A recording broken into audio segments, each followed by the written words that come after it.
Good morning. Our daily lectionary reading for today continues in 2 Samuel chapter 14. In this chapter, a woman who we only know as the woman from Tekoa comes to King David with a parable. David is not aware that this is a parable. He thinks it's a real story. But nevertheless, it teaches him about his own situation.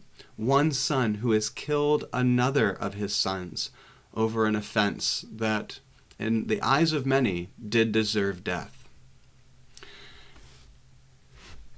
In verse 4, it says, "The woman of Tekoa came to the king. She fell on her face to the ground and did obeisance and said, 'Help, O king.' The king asked her, 'What is your trouble?' And she answered, 'Alas, I am a widow. My husband is dead. Your servant had 2 sons, and they fought with one another in the field. There was no one to part them, and one struck the other and killed him. Now the whole family has risen against your servant. They say, 'Give up the man who struck his brother so that we may kill him for the life of his brother whom he murdered, even if we destroy the heir as well.'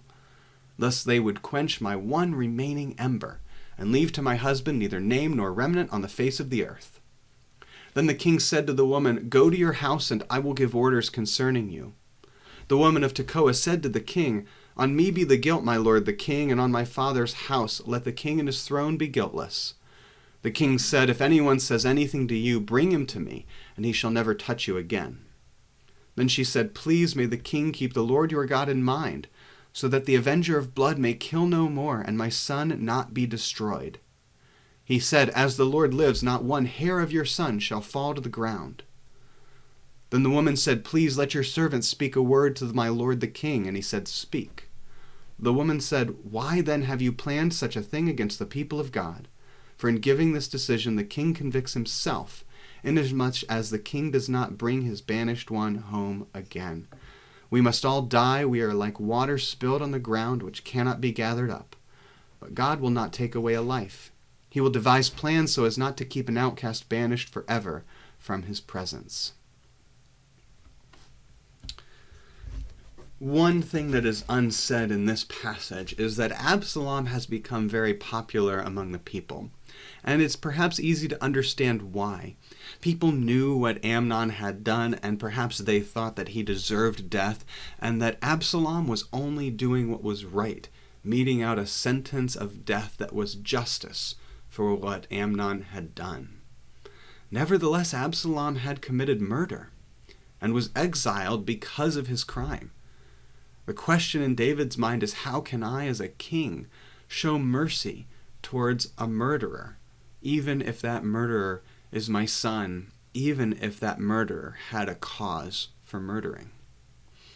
The parable of this woman reminds David of the love a parent has for a son, the love a parent has for any child, and how that parent wants to have grace.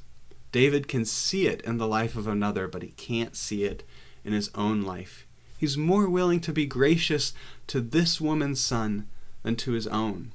Maybe he's too close to it. There's a lot of questions that I have about this passage. There's a lot of court intrigue, a lot of politicking, a lot of behind-the-scenes dealing that makes this a very complex passage. But at the end of the day, it's about grace. How far does God's grace go? How far should our grace go? This is not always an easy question, because we are often convinced that justice should have the last laugh. But in God's universe, it's not justice that wins, but love. At the end of the day, we don't get what we deserve. We get God's love.